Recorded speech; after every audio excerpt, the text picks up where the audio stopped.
ज्ञानी रईस थे, बड़े पवित्रता से रहते थे, दान पुण्य करने वाले सेठ थे।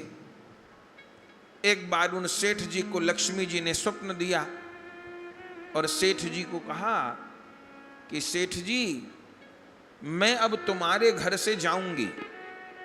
सेठ जी प्रणाम किए लक्ष्मी माता को, मुझे मां ने दर्शन दिया।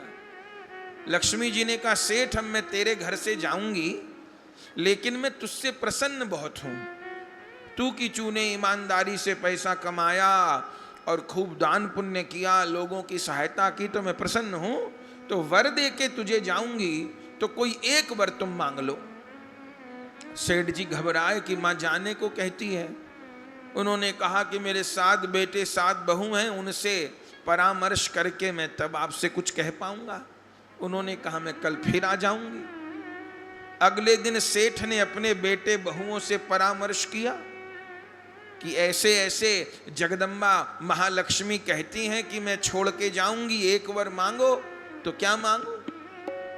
एक बेटे ने कहा, पिताजी आप जमीनें मांग लो, जमीनों के दाम बहुत बढ़ते हैं, जमीन रहेगी तो बेच बेच खाते रहेंगे। दूसरे ने कहा, नहीं, जमीन पर कोई कब्जा कर सकता है, आप सोने की खान मांग लो, सोने से अपना बढ़िया काम चलेगा। एक ने कहा, नहीं, सोने को कोई चुरा सकता है, हीरे मांग लो, मोती मांग लो, मूंगा मांग लो। सब ने अपने अपने तरीके से बात कही। फिर सब ने अपनी बात कह दी। आखिर में जो सबसे छोटे बेटे की बहू थी, उसने कहा, पिताजी मैं भी कुछ कहना चाहती हूं। बोले, कहो बेटा। बोले, पिताजी अगर महालक्ष्मी ने कह दिया है मैं जा रही हूं, तो कितनी जमीनें मांग लेना, सब छिन जाएंगी। सोने की खान मांग लेना तो कोयला बन जाएगी, हीरे मांग लेना चोरी हो जाएंगे। तो तुम ही बताओ क्या मांगूं? तब छोटी बहू ने कहा, पिताजी मेरी समझ में तो मां से ये कहना कि अगर आप जा ही रही हो तो ये आशीर्वाद दे के जाओ कि हमारे घर में सबको सुमति बनी रहे, सबको सद्बुद्धि बनी रहे, बुरी बुद्धि न आवे। सेठ जी को बात जच गई, मैं यही कहूंगा। अगले दिन फिर मां स्वप्न में आई, पूछा। सेठ जी यही हाथ जोड़ करके कहे, मां यदि तुम जाना ही चाहती हो तो ये कृपा करके जाओ कि हम लोगों को सुमति बनी रहे। चूंकि जब पैसा नहीं रहेगा तो लड़ाई झगड़े होंगे, जरूरतें पूरी नहीं होंगी तो बात बात पे टकराव होगा, फिर हम लोग गलत रास्ते पर भी जा सकते हैं। तो भले कितना अभाव हम लोगों के जीवन में आए, भले हम लोगों को भूखा रहना पड़े, पर हम लोगों को सुमति बनी रहे, हम लोगों को कुमति न आवे। जैसे सुना लक्ष्मी जी ने कहा, अरे बेटा तूने तो बड़ा सुंदर वर मांग लिया, सुमति का वर मांग लिया। अरे बेटा रामायण में क्या लिखा है? जहां सुमति तहां संपत्ति नाना, जहां कुमति तहां विपत्ति निधाना। तो जहां सुमति रहती है वहां तो संपत्ति रहती है। तो सेठ अब तुमको सुमति भी रहेगी और अब तुम्हारे घर में मैं भी रहूंगी, मैं कहीं नहीं जाऊंगी।